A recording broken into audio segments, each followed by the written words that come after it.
PPS reconduziu a liderança do partido na Câmara um deputado incluído pelo DIAP, o Departamento Intersindical de Assessoria Parlamentar, entre os 100 mais influentes parlamentares do Congresso Nacional. O paranaense Rubens Bueno chega à legislatura 2012 com a defesa intransigente de uma das mais fortes bandeiras de seu partido, a aprovação da chamada PEC 300.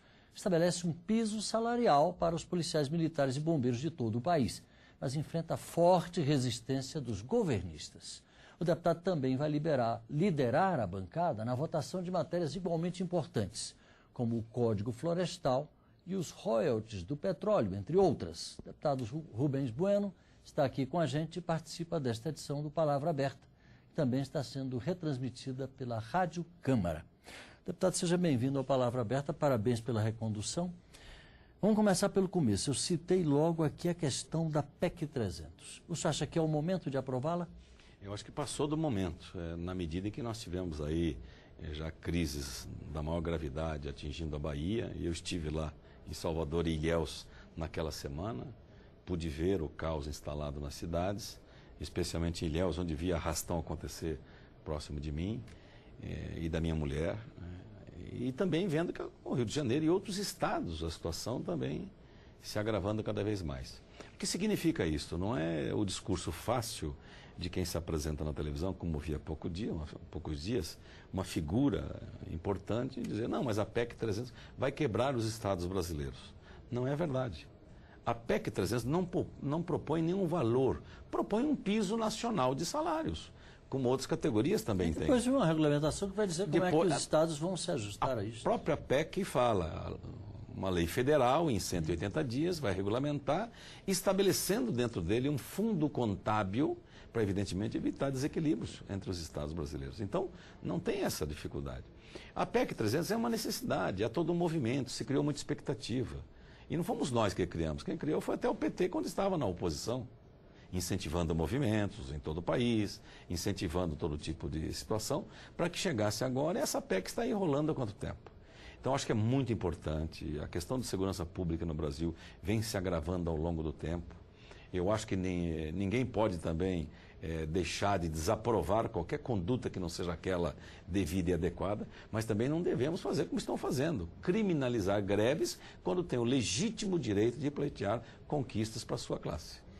Bom, o senhor acha então que a matéria está madura. Agora, do ponto de vista dos governistas, ou para citar aquela frase famosa do Garrincha, já combinaram com os russos? Quer dizer, a bancada governista igualmente acha que houve amadurecimento dessa questão, a ponto dela ser aprovada agora?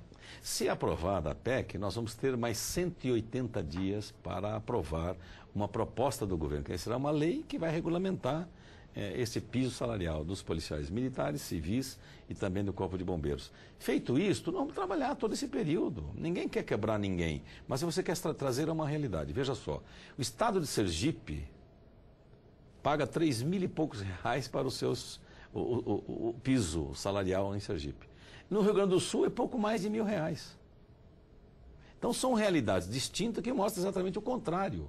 Então nós temos que trabalhar com o objetivo de buscar um número adequado que coloque na prática aqueles que têm a obrigação de nos dar segurança, o direito de ir e vir, e que precisa ser, sobretudo, sustentado, arcado e responsabilizado pelo Estado brasileiro. A bancada tem posição fechada em relação à questão dos royalties do petróleo, deputado? Olha, não é que tenha questão fechada, é que há uma disposição. Se você for pegar a proposta inicial, é do deputado Ibsen Pinheiro de então e do deputado Humberto Souto, do PPS de Minas Gerais.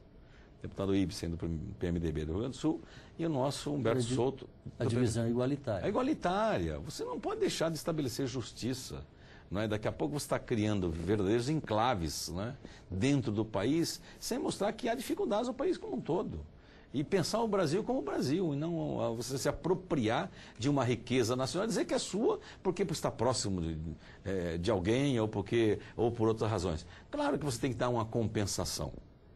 Claro, você tem ali dificuldades de espaço, de território, também tem dificuldade de dar um atendimento à altura, e você tem que compensar isso. O impacto ambiental. O impacto ambiental, sem dúvida, você tem que compensar isso. Fora isso, tem que distribuir de uma forma, não é bem igualitariamente, não, é proporcionalmente.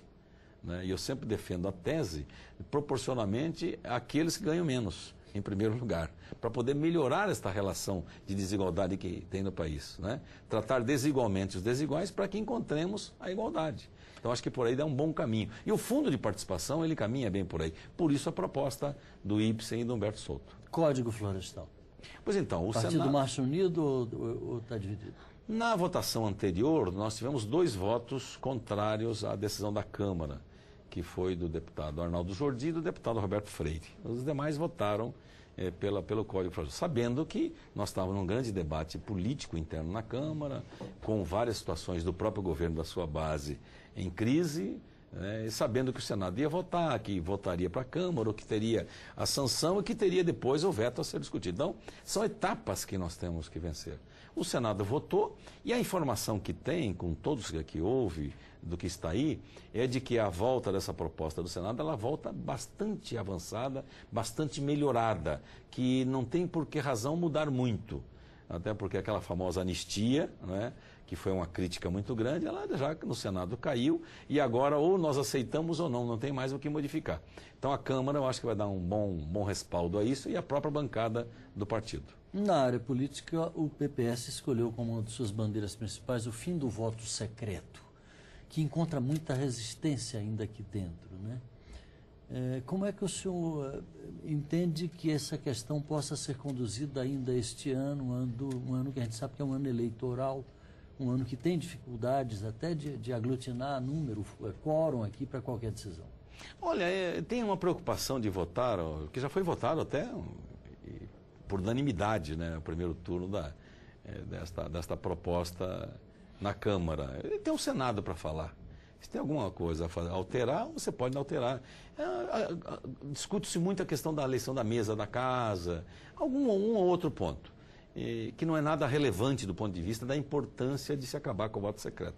Porque voto secreto para tudo é você dizer, olha, eu posso me esconder de qualquer situação em que eu tenha que votar e eu não preciso dizer claramente como estou votando. E você está aqui como parlamentar, com uma delegação popular.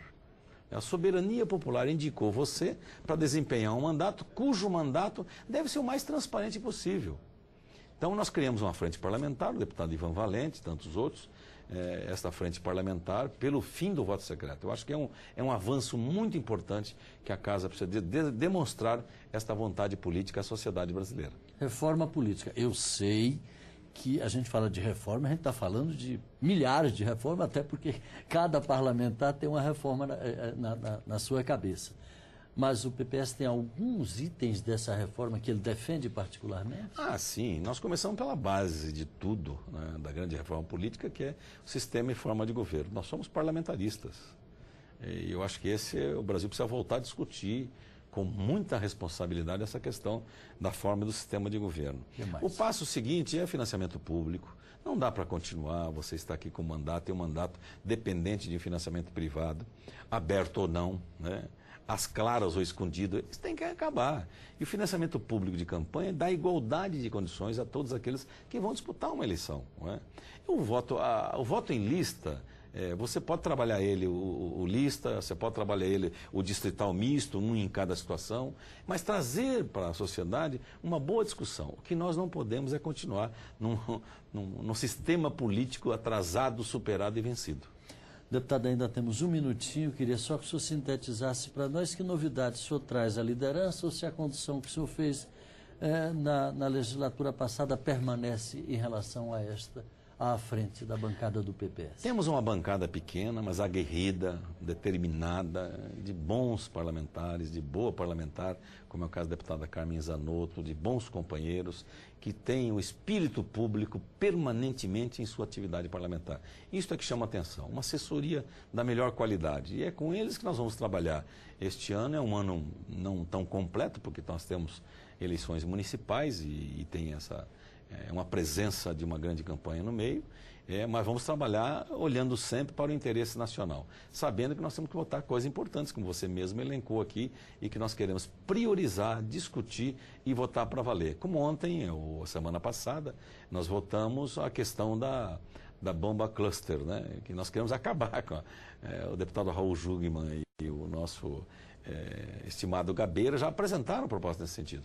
Nós não queríamos era ter mais vantagens ou renúncia fiscal sobre isso. E aconteceu essa votação e começar a pensar num país pacifista, democrático e, sobretudo, que tenha respeito à dignidade humana. Deputado Rubens Bueno, parabéns pela recondução, muito obrigado pela sua participação aqui com a gente. Prazer muito grande, muito obrigado. Você de casa, obrigado pela audiência, um abraço e até a próxima.